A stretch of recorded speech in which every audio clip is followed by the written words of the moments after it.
चंपावत के बनबसा में 12वें अंतर्राष्ट्रीय योग दिवस के अवसर पर आयोजित कार्यक्रम में मुख्यमंत्री पुष्कर सिंह धामी शामिल हुए और सैकड़ों लोगों के साथ योगाभ्यास किया। अपने संबोधन में सीएम धामी ने कहा कि वर्ष 2014 में भारत ने संयुक्त राष्ट्र महासभा में 21 जून को अंतर्राष्ट्रीय योग दिवस के रूप में मनाने का प्रस्ताव रखा था। इस प्रस्ताव को विश्व के 177 देशों का ऐतिहासिक समर्थन प्राप्त हुआ, जिसके परिणाम स्वरूप वर्ष 2015 से प्रत्येक वर्ष 21 जून को संपूर्ण विश्व में अंतर्राष्ट्रीय योग दिवस मनाया जा रहा है।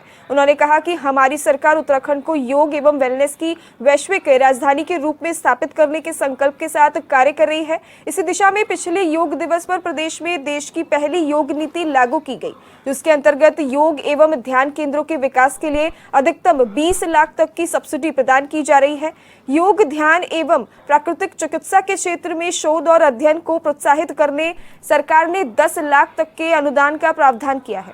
इसके अतिरिक्त प्रदेश में 5 नए योग हब स्थापित किए जा रहे हैं और सभी आयुष, हेल्थ एवं वेलनेस सेंटरों में योग सेवाओं की उपलब्धता की सुनिश्चित की जा रही है। मुख्यमंत्री ने कहा कि योग को केवल 21 जून तक सीमित न रखें, बल्कि इसे अपने दैनिक जीवन का अभिन्न हिस्सा बनाएं। साथ ही नशे जैसी बुरी प्रवृत्तियों से दूर रहते हुए स्वस्थ, अनुशासन एवं सकारात्मक जीवन शैली अपनाकर एक सशक्त और विकसित समाज के निर्माण में अपना योगदान दें।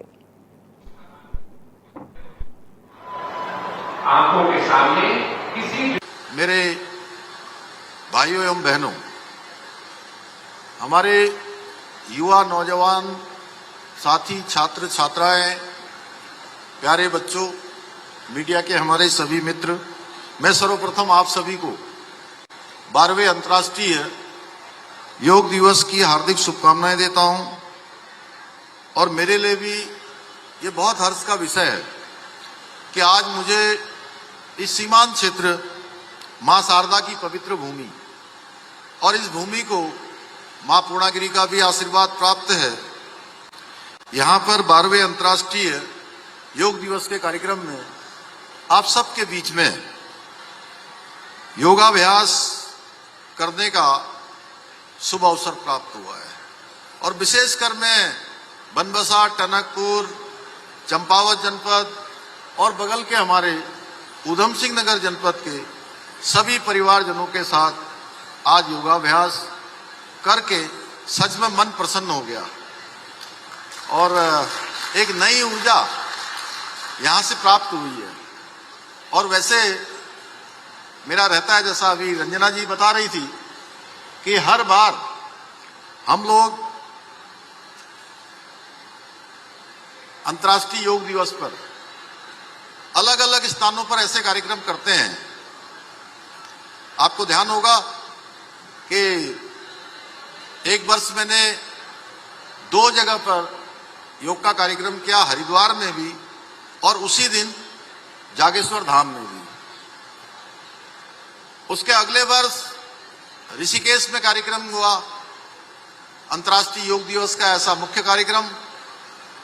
और उसके बाद हमने आदि कैलाश क्षेत्र में पार्वती कुंड में ऐसा योगाभ्यास का कार्यक्रम आयोजित हुआ अंतर्राष्ट्रीय योग दिवस का।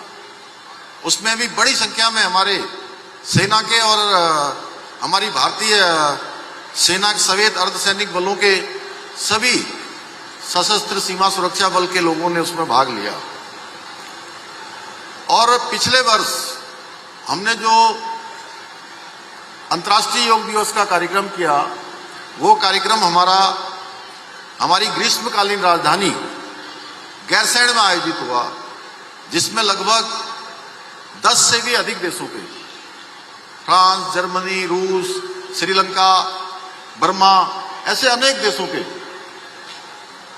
10 से भी ज्यादा राजदूतों ने भाग लिया और उस कार्यक्रम को बहुत स्मरणीय बनाने में अपना योगदान दिया। अनेक योगाचार्य भी उसमें शामिल हुए और आज ये कार्यक्रम आप सबके मध्य में आयोजित हुआ है। मैं आज के इस पावन अवसर पर इस योग दिवस को सफल बनाने में अपना अतुलनीय योगदान देने वाले आप सभी प्रशिक्षकों का भी, योग साधकों का भी, आयोजकों का भी मैं हार्दिक आभार व्यक्त करता हूं। आप सभी के समर्पण से, अनुशासन से, निष्ठा से के कारण ही आज योग का ये दिव्य संदेश जन जन तक पहुंच पाया है और ये अभियान एक व्यापक जन आंदोलन बन गया है। अब योग कहीं उसकी सीमा नहीं है, योग अब घर घर तक पहुंच गया है, जन जन तक पहुंच गया है।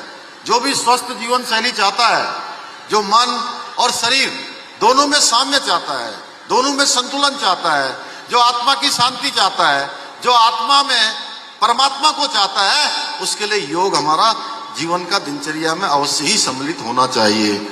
और मुझे देखकर अत्यंत प्रसन्नता हो रही कि आज इस अवसर पर हमारे सशस्त्र सीमा बल के जवान भी बड़ी संख्या में यहाँ पर योगाभ्यास कर रहे हैं। इसके साथ साथ स्कूलों के छात्र छात्राएं, युवा, मातृशक्ति, हमारे वरिष्ठजन उत्साहपूर्वक इस आयोजन में सहभागिता कर रहे हैं।